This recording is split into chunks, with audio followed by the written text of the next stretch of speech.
په مانځه کې یوه غلطي ده چې په هغې کې نن سبا تقریبا 80% خلک مبتلا دي. عوام خو لا لرې خبره، ډېر پوه خلک په هغې کې مبتلا دي. زموږ عزتمندو هغې مونځ وکړي او دا ګمان کوي چې کنې مونږ صحیح سلامت مونځ وکړو، حالانکې په حقیقت کې ترې غټه غلطي شوي او پته هم ورته نه وي. نو زموږ عزتمندو په دې ویډیو کې زه تاسو ته دغه غلطي هم بیانوم او دغه غلطي به د مونځ نه وباسئ څنګه، دا زه تاسو ته په دې ویډیو کې بیانوم. که تاسو کې دا غلطي موجود وي نو دا د مونځ نه وباسئ چې ستاسو مونځ صحیح سلامت شي او الله رب العزت به درنه راضي شي او خوشحال شي. ټیک شوه؟ نو دا ویډیو ضرور وګورئ او دا مسله ضرور زده کړئ. ټیک شوه؟ ښه، هغه غلطي کومه ده ای ته تاسو توجه وکړئ. نو هغه غلطي دا ده زموږ عزتمندو، کله چې مونځګزاره د مونځ دپاره راشي جومات ته، مسجد ته، او هلته چې وګورئ نو جمع ولاړه وي او امام په التحیات باندې ناست دی، په قاعدې باندې ناست دی، نو دی د امام سره په دې قاعدې کې شاملېږي. نو دې ځای کې ترې نه دا غلطي کېږي. اوس دلته ترې غلطي کومه کېږي؟ نو غلطي دا ده که نه چې دی کله په التحیات باندې څنګه کیني که نه، مس ډایرکټ په ډایرکټ امام یا بل رکعت ته ودرېږي او یا امام ډایرکټ سلام وګرځوي. نو اوس دې دلته څه کوي؟ غلطي دلته دا کس څه کوي چې امام څنګه سلام وګرځوي که نه، نو د التحیات تر عبده و رسوله پورې پوره کړي نه وي، بس امام سلام ګرځولو سره دی ډایرکټ ودرېږي. یا دا غلطي ته وشي چې څنګه د التحیات څنګه شروع کی، امام بل رکعت ته ودرېږي، بس دې مو سره ډایرکټ ودرېږي بغیر د دې چې دې تر عبده و رسوله پورې سبق ورسوي. نو دا غلطي دې نه کېږي زموږ عزتمندو.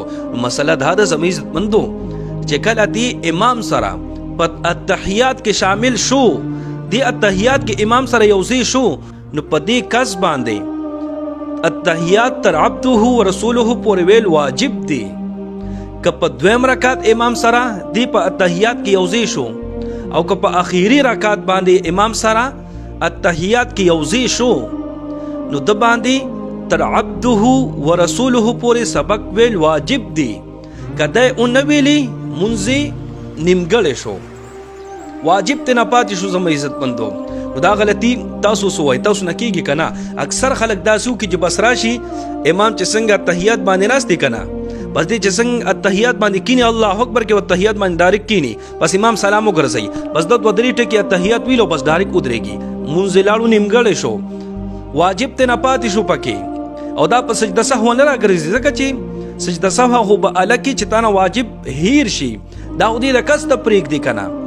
نو زموږ عزتمندو دا ډېره غټه غلطي ده چې نن سبا تقریبا ډیر زیات خلک پکې مبتلا دي. بې ادبي دې معافي، ما ډیرو عالمانو نه هم تپوس وکړم، هغوی ته هم د دې مسلې پته نه وه. زموږ عزتمندو که تاسو په دې کې مبتلا یې، دا غلطي د ځان نه وباسئ چې کله تاسو امام سره په التحیات شاملېږئ، که دویم رکعت دی او که اخري رکعت دی، په التحیات تاسو امام سره شامل شوئ، یوځای شوئ، نو سبق به تر عبده و رسوله پورې لازما وایي. که امام سلام هم وګرځوي، تاسو به ډایرکټ پاسئ نه، تاسو به سبق تر عبده و رسوله پورې پوره کوئ، دې نه پس په بیا تاسو ودرېږئ. ټیک شوه؟ امید دی چې انشاءالله تاسو به په دې مسلې باندې پوه شوي یئ.